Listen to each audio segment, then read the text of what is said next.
Muy buenas, bienvenidos a este espacio en el que estaré compartiendo con ustedes un tema que me genera mucho interés y es el tema de los enigmas. Y lo quiero trabajar desde el enigma particular del Códice Gigas o la Biblia del Diablo, traducido al español como libro grande. Conocemos muchos enigmas relacionados con libros, con textos malditos, textos hechizados, como el Necronomicon y en este caso el Códice Gigas. Lo que hacen estos enigmas es que despiertan un interés, una curiosidad en las personas por querer saber más, por querer conocer cómo pasó, si realmente eso fue verdad o simplemente son creencias, son pensamientos o son solo historias o leyendas. De modo que en este espacio quiero compartir con ustedes la experiencia que he tenido con este enigma y espero que también lo puedan disfrutar y conocer un poco más de lo que se trata este enigma. En esa medida, cuando hablamos del enigma del Códice Gigas, hacemos referencia a un manuscrito, a un libro que se escribió en latín en la Edad Media, específicamente siglo XIII. Este libro actualmente se encuentra recluido en la Biblioteca Nacional de Estocolmo, en Suecia. Durante su paso por la historia, este libro ha sido catalogado de muchas formas, como la Biblia maldita, como libro del diablo o la Biblia del diablo, pero también fue catalogado en una época como la octava maravilla del mundo, de modo que los reyes y reinas que gobernaban en esas épocas querían poseer el libro a como de lugar. Era sinónimo de poder y ubicaba al quien lo poseyera en una escala social de la época. Detallando un poco más las características físicas del libro, diría que sus dimensiones son increíbles porque mide 90 centímetros de largo por 50 centímetros de ancho, un grosor de 22 centímetros y eso hace que su peso sea de 75 kilos, tanto que se necesitan dos personas para ser transportado de un lugar a otro. Y es que pese a su tamaño, las decoraciones y las ilustraciones son increíbles. Asimismo, este libro cuenta con un total de 310 hojas, con un total de 620 páginas. Se cuenta que inicialmente contaba con más páginas, sin embargo, de acuerdo a los acontecimientos por los que tuvo que pasar, se perdieron algunas páginas. No sabríamos exactamente qué decían dichas páginas porque pues nunca existirá una información verídica que nos diga eso. Sin embargo, resulta interesante. En cuanto a sus páginas, las páginas iniciales totalmente normal, manuscrito, figuras, formas geométricas, dibujos, ilustraciones totalmente normal. Sin embargo, hay una hoja en particular que llama mucho la atención y son la página 290 y 291, ya que en la página 290 se representa prácticamente al mismo diablo con una forma humana, con cachos, con uñas en manos y pies y una lengua viperina. Al otro lado se encuentra representado una ciudad santa, una ciudad de Dios, y esto dio a plantear a muchos que esa era una forma de demostrar y decir de que el bien y el mal conviven en el mundo. Sin embargo, no podríamos establecer y decir es así, puesto que puede ser una opinión subjetiva. No tendríamos una fuente clara para llegar a esa conclusión realmente. Eso en cuanto a sus decoraciones, a las páginas, a la distribución de ellas, pero hay otro aspecto que llama mucho la atención y es el contenido en sí. ¿Qué dice el libro realmente? ¿De qué habla? Este libro recoge muchos textos diferentes, totalmente diferentes y como sin sentido realmente cuando tú lo ves desde el sentido común. No le das un significado realmente, simplemente te preguntas cuál es la razón, cuál fue.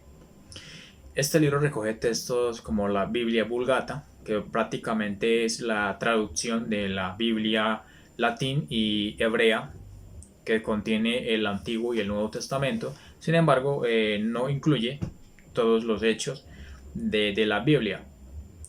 Por otra parte, contiene un manual de tratamientos médicos, asimismo, unas instrucciones para hechizo, de la misma forma instrucciones para exorcismo, y hay una parte del libro que llama la atención, que no tiene sentido también, pero deja mucho que pensar, y es un listado listado de las personas que murieron en esa época.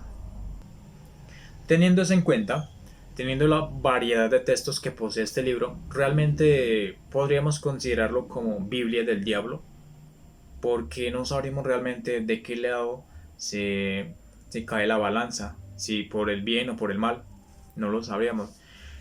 Podría ser, yo personalmente considero que es más que una Biblia, es una obra que trató de recolectar y mantener viva los conocimientos más importantes de la época. Una vez que ya hemos entendido de qué se trata el enigma de la Biblia del diablo, ahora vamos a explorar, a mirar realmente qué dice la leyenda respecto a esto. Se dice entonces que se inicia en el año 1203 en un monasterio de monjes negros en Podlais, en Bohemia, en la actual República Checa.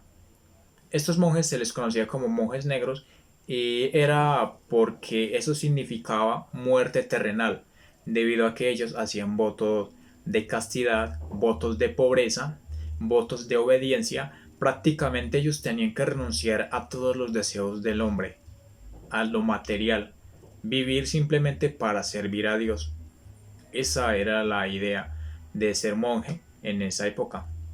Eso incluía autoflagelación, es decir, azotarse uno mismo, ayunos, también privarse del sueño, no dormir y muchas otras cosas. Eso significaba ser monje negro en esa época. En esa medida tenemos que entender que en esa época la Iglesia Católica, la religión, tenía unas reglas muy rígidas, unas creencias, unos pensamientos, de modo que eso influía sobre la sociedad, sobre el modo de actuar, de pensar de las personas. Y había una gran preocupación por el diablo como sinónimo de perdición. Se rechazaba eso. Y eso provocó, digamos, una forma de retar eso, una forma de ir en contra de las creencias. Volviendo al contexto, al monasterio, se dice que era un monasterio pequeño y muy pobre. Obviamente se entiende puesto que si eran monjes que renunciaban a todos los deseos materiales, deseos del hombre, obviamente el contexto debía ser de la misma manera. Y aquí entra en juego un personaje conocido como Inclusus Hermanus Reclusus o Germán el Recluso. Este personaje era un monje negro. Se dice que cometió los pecados más imperdonables de la época para la iglesia, tanto que lo hizo merecedor del castigo, del peor castigo de la historia, conocido como el emparedado. Eso consistía básicamente en encerrar a una persona en una pared y dejarlo morir allí de hambre o de sed. Prácticamente era una sentencia de muerte. El monje fue condenado a eso. Nosotros y yo personalmente quisiera saber realmente cuáles fueron los pecados.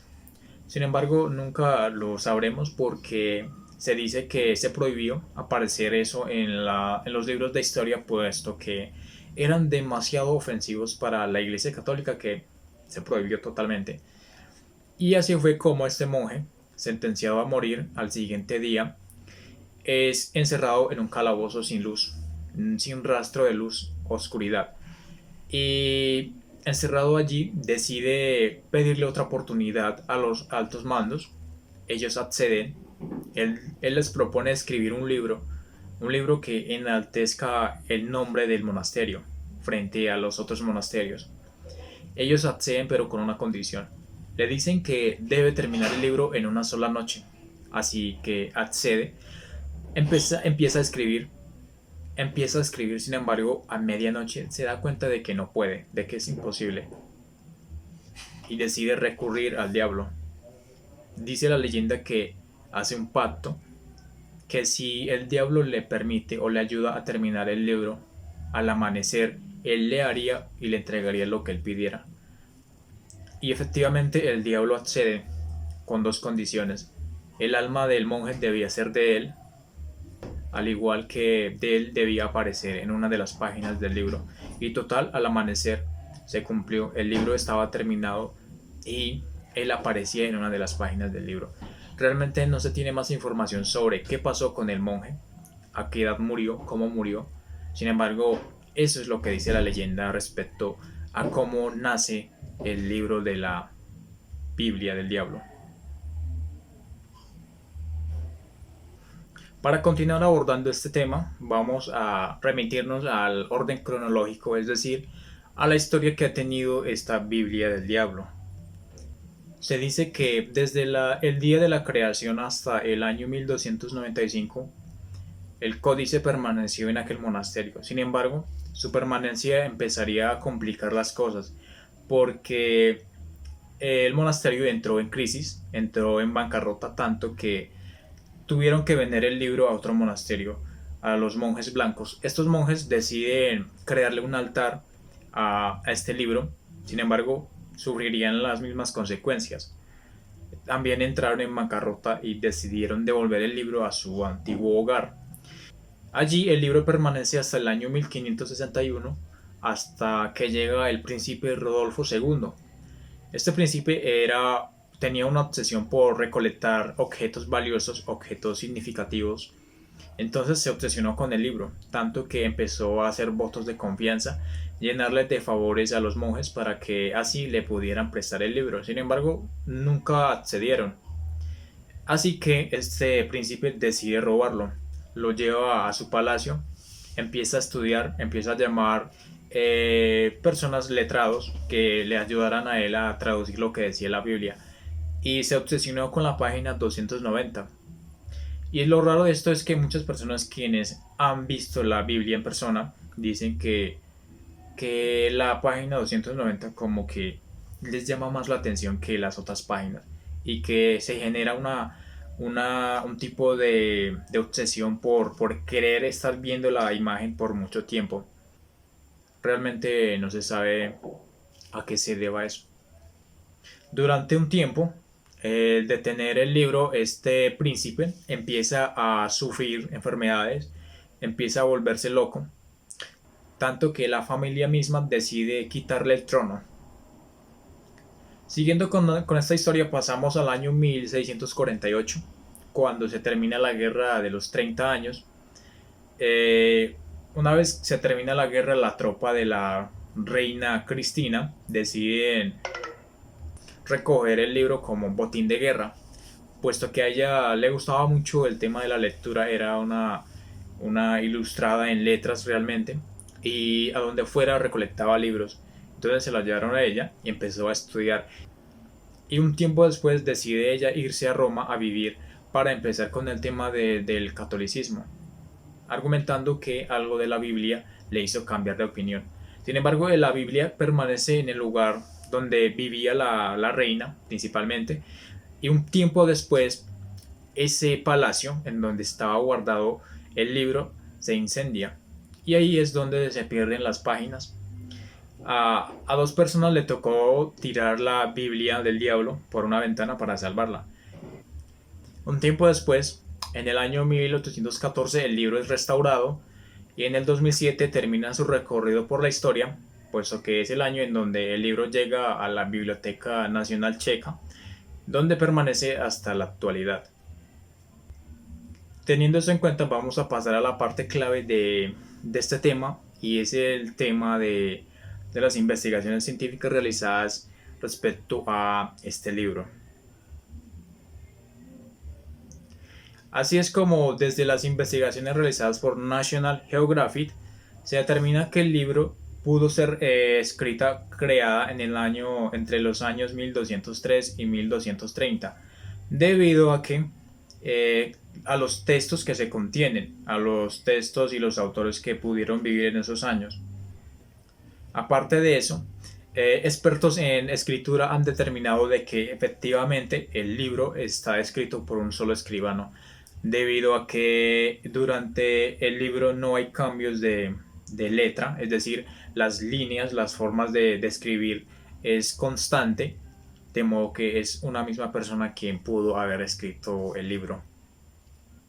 Y en cuanto al manuscrito, se estableció desde investigaciones que es una mezcla del arameo antiguo y el latín perfecto. Y lo raro de esto es que el libro se escribe en el siglo XIII, y el arameo antiguo y el latín perfecto había desaparecido un siglo antes. En el siglo XII ya no se usaba. Eso quiere decir que quien escribió el libro debió adoptar una caligrafía que realmente ya no se usaba. No sabremos cómo sabía, como si alguien lo transmitió. Sin embargo, es una pregunta que no se puede responder ahorita, pero es interesante esa pregunta. En esa medida, cuando nosotros contrastamos la leyenda de la Biblia del Diablo con las investigaciones, se hace aún más extraño. Y eso es lo interesante de esto realmente. Por otro lado, un dato curioso de esto es que la tinta con el que se escribió el libro es tinta de insectos aplastados. Y me pregunto cuántos insectos tuvieron que ser aplastados para poder escribir un libro de estas dimensiones y qué tipos de insectos para extraer como una tinta de escribir.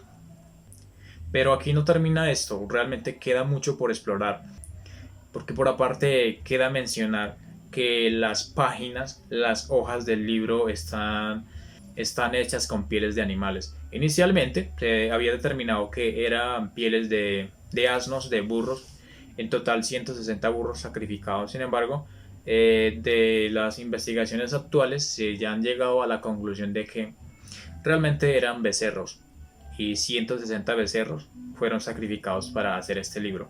Siguiendo con más resultados de investigaciones, llegamos a la parte en donde los investigadores deciden hacer un cálculo de cuánto se tomaría una persona en escribir un libro de estas dimensiones y llegaron a la conclusión de que si una persona escribe sin dormir día y noche, sin poder descansar, el libro estaría terminado en 5 años. Sin embargo, si la persona necesita, evidentemente, descansar, comer, hacer necesidades, el libro estaría terminándose alrededor de 25 a 30 años.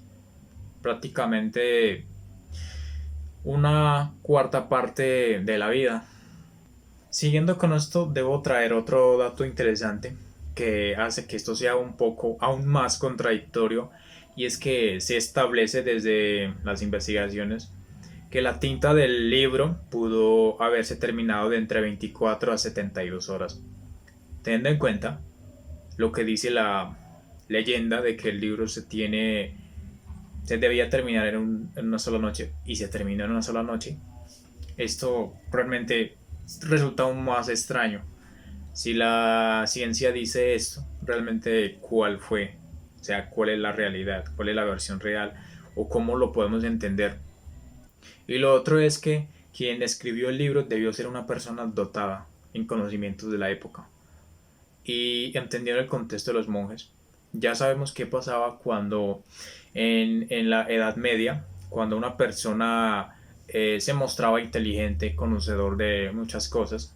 Eso se relacionaba mucho con la brujería, relación con el diablo. Entonces, eso no pudo ser posible porque hay fuentes en las que se establecen que eran monjes pobres que realmente no tenían acceso a ninguna fuente de conocimientos realmente. Entonces eso lo hace aún más extraño. Ya para terminar con este tema, nada de lo expuesto aquí significa inclinarse por una postura, decir yo creo más en la leyenda, creo más en las investigaciones, sino una forma de conocer el fenómeno del enigma, qué pasa, de qué se trata, qué se ha hecho al respecto, cómo se entiende y eso, entenderlo. Aunque nos quedemos con respuestas, pero es interesante eso. No siendo más, mi nombre es John Dairo Restrepo. Fue un gusto compartir este tema con ustedes. Espero lo disfruten tanto como yo lo hice la primera vez o las muchas veces que visualicé videos respecto a este tema.